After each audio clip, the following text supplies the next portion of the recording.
You ought to go back home and crawl under your bed. It's not safe out here. It's wondrous, with treasures to satiate desires both subtle and gross. But it's not for the timid.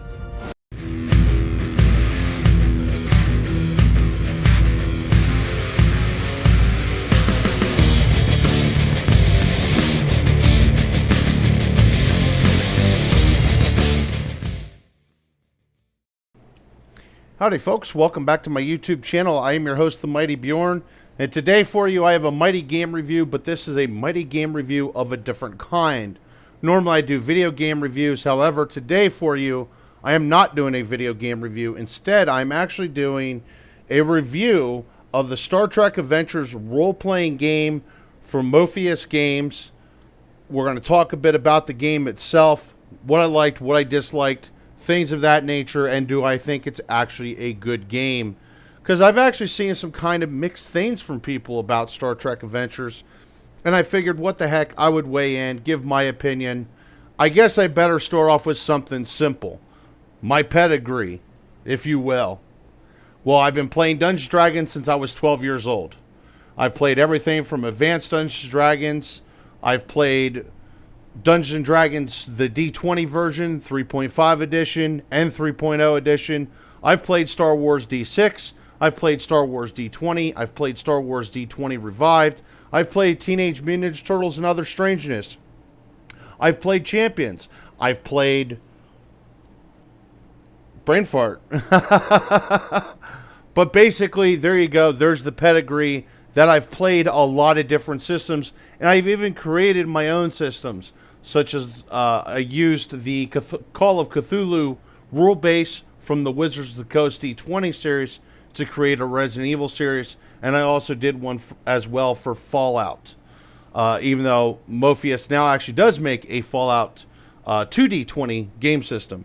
And that's what this is. The game is a 2D20 game system. So you'll need, for the game, you will need pencil, paper, 2D20, and multiple D6s. And actually, you'll need more than 2D20. You'll need a maximum of up to 5 D20. But enough of that being said, we're not going to dive in too much in the mechanics of how the game works, because honestly, that would just make the video extremely long. Instead, I want to talk about the core features of the game. And one thing, even though the game itself is set around the Dominion War Voyager time period of the 24th century, you can literally play any era of time, including the Enterprise era, which I found that actually very appealing. In fact, my group is currently running through a campaign where it's actually the movie era Federation. We're talking TSO movie era, just before the signing of the Kittimer Accord, which would be Star Trek Undiscovered Country, and we are dealing with essentially tensions between the Federation and the Gorn. So we're able to create our own story system and everything else from the game and expand into the universe of what is Star Trek. Multiple different things such as science, diplomacy, and even combat at time to time.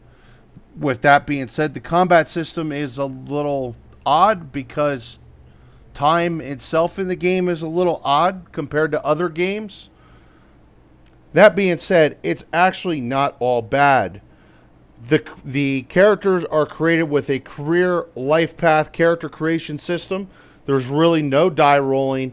Instead, you're picking a career, you're picking your life path, essentially how you grew up, and it kind of creates a bearing for how your character is, your character stats and the whole 9 yards. The charts are actually pretty good, orderly, and useful. The art is also very nice and original. I do have to say that is nice. I've played other Star Trek role-playing games in the past, and usually what ends up happening is they're just using photographs from the films. And actually you can see here in the footage there's quite a bit of art. This is art actually pulled from the book, from a digital copy of the book, and blown up so that way it could be displayed here. There's various different charts and how the characters are set up. And this is actually from the PDF edition of the book.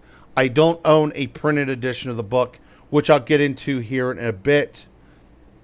Now, all that being said, it's very great for acting out your own Star Trek adventures, if you will. You know, you grab your buddies up and essentially you're acting Star Trek. It's not like other role-playing systems where, oh, you're just playing the part of a wizard in a group. No, you're acting everything out. You're acting. If you're the engineer, you're acting as the engineer, including the guy in my group even takes time to come up with technical mumbo-jumbo that you would essentially hear in Star Trek. So there's just different ways of doing things. We got the tactical officer, the science officer, and primarily you're playing the primary characters you see in Star Trek. So you're playing the first officer, you're playing the captain, you're playing the chief engineer. But there's also opportunities there for playing secondary characters, which I actually appreciate very much. There's just those times where your characters just kind of feel useless, or they might, because of the situation, your character might not be useful for the situation. Maybe you have an away team on a planet side doing a scientific investigation, and, well, maybe the first officer has to stay behind on the ship to run the ship. So the person that would typically run the first officer can run a secondary character. He might be a science officer with the away team. He might be a security, a red shirt, if you will, on the away team. You're basically their disposable characters, but you're still acting those characters out, rolling those skills and different things of that nature. And it also helps prevent the game from becoming stagnant, honestly, where you're playing one character all the time over and over again. You can have a series of secondary characters that you're not playing on a regular basis that you can play to just shake things up. Now, one thing that was confusing to me at first is there is no XP system. Now, the nice thing is about there not being an XP system, a lot of games that use XP systems are built around combat giving you your XP. Now, smarter, more veteran game masters will give experience points for other situations that are well played, well thought out, highly successful skill rolls, whatever of that nature. But that's all house rule kind of stuff for a lot of games. Now, for this game here, it's not an XP system. Instead, it's kind of like I don't want to say a promotion system, but it's kind of like a milestone system where there's a party milestone and then there's a showcase milestone. With the party milestone at the end of each session, the group votes for the player, essentially votes for the MVP. And after they gain so many points as the MVP, essentially they'll gain a point. And after so many sessions of being the MVP, they could use that to do different things in the game to improve their skills by additional traits, things of that nature, talents.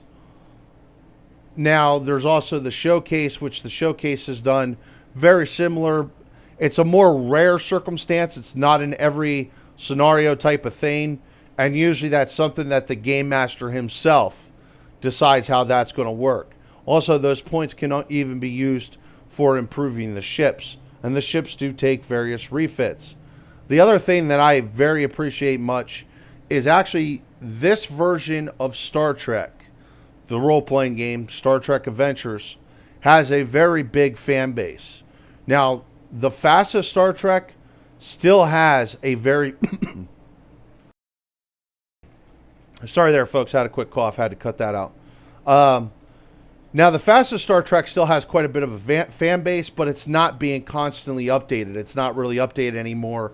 Anything that's made now for the old FASA Star Trek, the role-playing game, is all fan-made stuff. I've played I played the Lost Unicorn Games version, which did have a good fan base to it. It wasn't bad. It's definitely not as big as what this has, And then I've played, I think the company was Decipher, and they had a kind of a really weird D12 type of role-playing game system. And that being said, honestly, it really was not all that great. And we only ever played it for about 3 sessions. That's how quick that was kind of thrown to the wayside. However, with Star Trek Adventures, it is a good streamlined role-playing system for the most part. There is a couple issues that I'm going to go over here in a little bit that just allows flexibility, allows for house rules, allows for people to create fan-made content. Some of the images that you're seeing here are actually fan-made stuff, just to show you that there is good quality fan-made content out there. And it really helps expand the game and gives you a lot more freedom than you'd have in your typical games. Now, that being said, sometimes when it comes to being streamlined, this game is not very streamlined, and finding rules can be a hair-pulling feat in itself. I've had issues where I did not know a rule and I had to go looking for it, and I just could not find it. That being said, also at times the rules can be unclear, but once again, that kind of muscles into, it gives options for people just to kind of make things on the fly to keep the game going, to keep it streamlined, things of that nature. All in all, I don't feel it's a bad role-playing system. I personally quite enjoy Star Trek Adventures. Is it absolutely perfect? No. But I would say Captain Kirk approves of Star Trek Adventures. It is a solid system to play with. That being said, there's also other guides. You really only need the core rulebook to play this, but there is other rulebooks that also helps expand Star Trek Adventures, how it's played, how you can create characters, different ships, things of that nature. Now, that being said, for a printed copy of Star Trek Adventures, it is $64. Now, personally, I feel that's a little salty, but it is a good, high-quality book from what I can tell looking at images online, reading reviews, and things of that nature. And a digital copy of the book is $22, which is, in my opinion, $22 is very good. That being said, also the digital version has very good bookmarking. So it is quick and easy to get through the book and find different things that you need to find. Also, it does have a very good index, which helps out quite a bit. Now, the other issue, though, with the printed book. Right now, as it stands, at the time of this recording, they are only in the UK. And the problem with that is while the book is $64, the shipping is, I think it was $56. That's US, folks. That is quite expensive. So right now, as things stand, I would not recommend buying a printed version of this book unless you live in the UK or somewhere locally to the UK where shipping is not going to bend you over the barrel. But for some odd reason, to get shipping from the UK to the States, you get bent over the barrel, and you get bent over the barrel pretty freaking hard. That being said,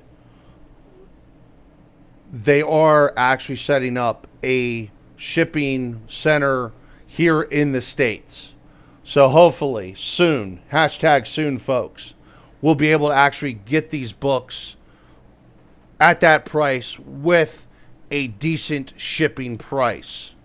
And to me, that's really the greatest downfall of Star Trek Adventures, is how much it costs to get printed copies of the books to the States right now as it stands. Anyway, folks, that is my review of Star Trek Adventures, the tabletop role-playing game. Hopefully you all enjoyed my review. Thank you very much for tuning in, and have yourself a wonderful day.